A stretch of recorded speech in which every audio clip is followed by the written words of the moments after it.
Chelsea are 10th in the league. They are as close to the bottom three as they are to the top four. This season is, of course, a write-off. Chelsea lose 1-0 to Manchester City at home at Stamford Bridge, and it's a game that couldn't have come at a worse time. Chelsea, in turmoil, did not need to play the champions of the Premier League. They did not need to play Guardiola's Manchester City, Erling Haaland, who was surprisingly quiet, but a goal machine nonetheless. This was a game we really didn't need at this time, especially when we need to pick up some points and we needed to make ground on the top four, but it wasn't to be.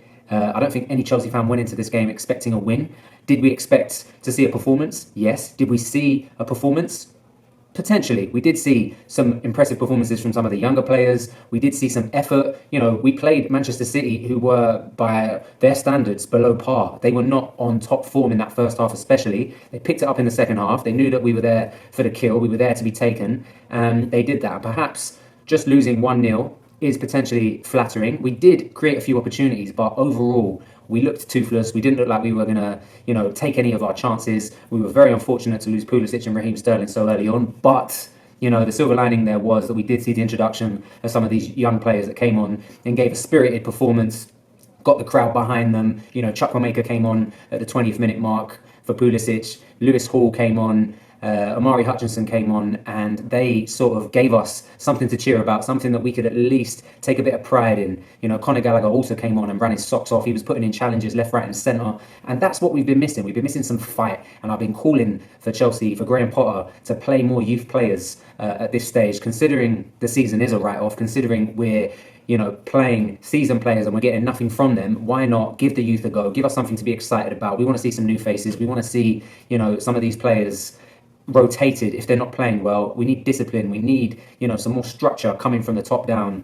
And at least we saw that yesterday. It's quite hard to be positive at the moment, considering we know that we're not going to finish in a decent position in the league this year. Every game I've seen Lewis Hall playing so far, he's been outstanding, especially against Newcastle before the World Cup break. I thought he was brilliant. Against Manchester City in the Carling Cup League Cup fixture, he was brilliant. Every time I've seen Lewis Hall play, he's been outstanding. Been a very mature performance from him.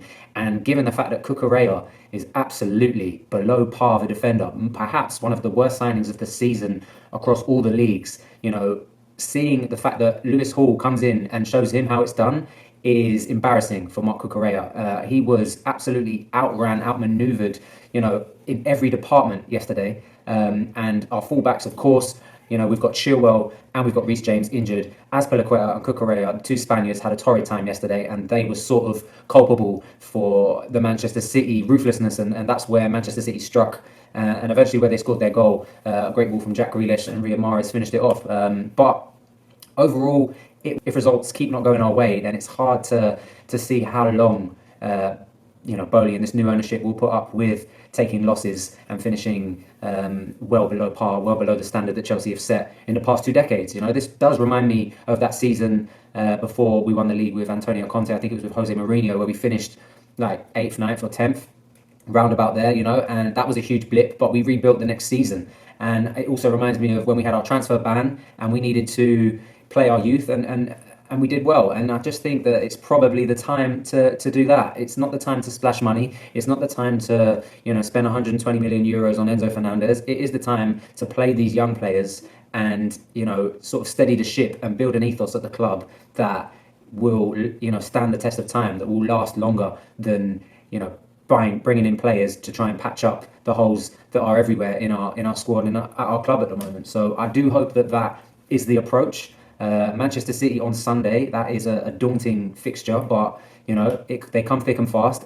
We've still got the Champions League to play for, and I do expect us to really compete in the Champions League. I feel like a lot of our players turn it on in the Champions League, and by the time that comes back around, we will have a fit Reece James, a fit Ben Chilwell. So I do hope that will be sort of a highlight of our season, is perhaps being able to go as far as we can in the Champions League. But I think what every Chelsea fan really wants to see from here on is a bit of fight, a bit of guts. And we want to see the youth players play a lot more. I want to see Lewis Hall play over Marc Cucurella from here on. I don't want to see Cucurella anywhere near this Chelsea 11. I don't want to see Pierre-Emerick Aubameyang anywhere near this Chelsea 11. I want to see Carney Chukwuemeka play. I want to see Dennis Zakaria play. What a game he had last night. He was putting his body everywhere. He was trying, considering how disrespected he has been so far this season, just picking up minutes now.